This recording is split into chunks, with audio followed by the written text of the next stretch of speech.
bem-vindos a mais uma aula. Vamos hoje falar de soluções. Veremos o que são soluções, a sua composição e classificação.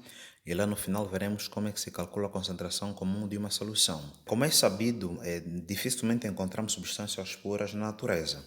Na natureza, as substâncias aparecem formando misturas. Estas misturas podem ter uma única fase, que chamamos homogêneas, como o ar atmosférico, água mineral ou ainda água do mar, ou ainda aquelas que possuem duas ou mais fases, que chamamos de misturas heterogêneas, como é o caso da água e óleo ou água e areia, uma vez que observamos a separação de fases. E nesta aula faremos referência às misturas homogêneas, que também são chamadas de soluções. Então, soluções são misturas homogêneas. E normalmente essas misturas são formadas por dois componentes, que no entanto nós vamos identificá-los como soluto e solvente, ou seja, uma vez que estamos a falar de misturas, logo devemos ter pelo menos duas substâncias ou componentes, que no caso, para caso de soluções, nós temos aqui o soluto e o solvente. Então, como é que nós vamos identificar numa solução o soluto ou solvente?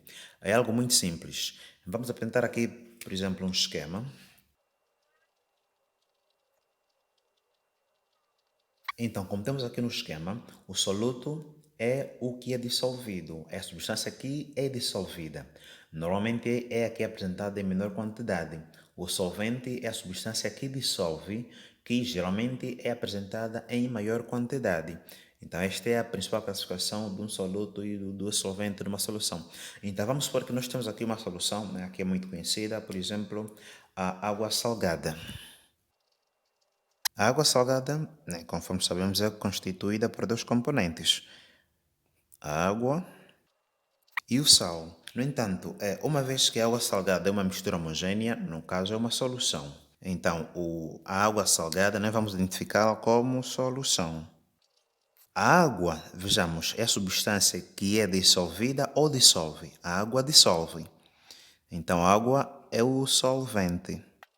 Já o sal é a substância que é dissolvida, dissolve na água. Então, o sal é o soluto. Então, como sabemos, para a gente fazer uma mistura, a água tem de ter uma quantidade maior em relação ao sal. Então, este é o esquema de uma mistura homogênea, ou uma mistura homogênea que vamos considerar como solução. Normalmente, as soluções são apresentadas em três estados físicos de agregação, ou seja, as soluções elas podem ser sólidas, líquidas ou gasosas. Quando é que nós vamos ter uma solução sólida?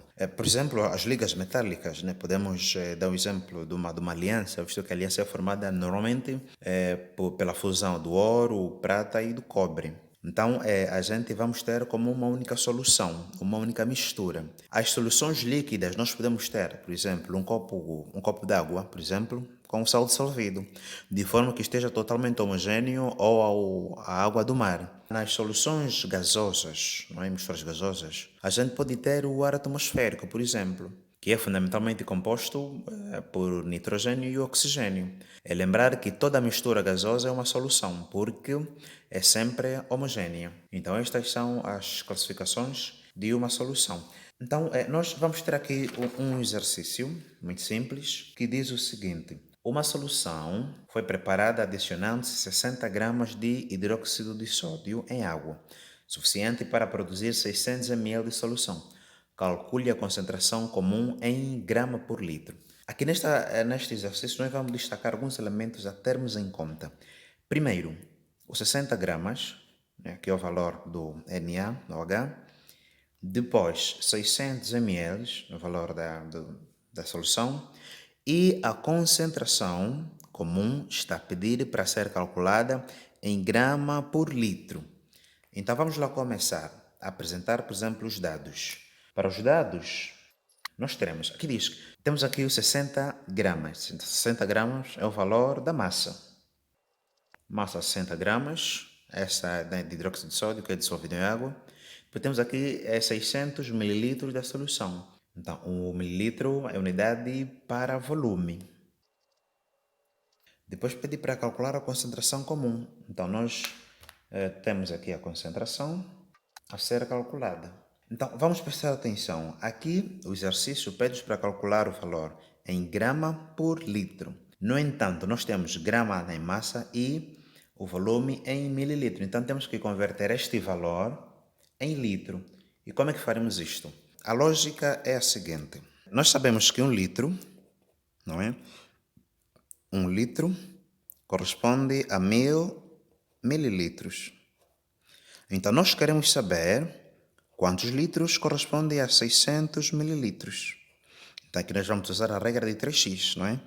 O x será igual, aqui teremos, não é, a regra de 3x, 1 litro vezes 600 mililitros, nós aqui, isto vai nos dar 600 litros por mililitros, que vai dividir por 1000 mililitros. Então, quanto é que isso nos vai dar? Bem, nós temos o 600 dividir por 1000. Então, o 1000 tem 3 zeros. Então, vamos supor que a vírgula está aqui. Então, vamos movimentar ela 3 casas decimais. 1, 2, 3. Então, temos aqui a vírgula. Isso nos vai dar 0,6 mililitro, resultado expresso em litro. Então, significa dizer que 600 mililitros em litros corresponde a 0,6. Então, é este valor que nós vamos usar no cálculo. Então, para a fórmula, não é? Será, estamos a calcular a concentração comum. A concentração comum será igual a massa dividir por volume. Esta massa é a massa do soluto e volume da solução. Então, vamos lá na resolução. Aqui nós teremos a concentração, que é igual o valor da massa, que é 60 gramas, que estará dividindo por 0,6 litros. Então, quanto é que isso nos vai dar? Então, temos 60 a dividir por 6. Para ser mais fácil, vamos fazer o seguinte. Vamos multiplicar 60 por 10, o 6 também por 10. 60 por 10 nos dá 600. 0,6 por 10 nos vai dar 6. Então vamos lá, aqui é grama e aqui é litro. 600 dividido por 6, quanto é que isso nos vai dar? 100. 100 gramas por litro. Então nós temos aqui o resultado expresso pelas unidades que nos é pedido. Então temos aqui 100 gramas por litro. Então o resultado é exatamente 100 gramas por litro. Então espero que tenham gostado da aula. Se gostaram, não esqueçam, deem um like ao vídeo e inscrevam-se ao canal.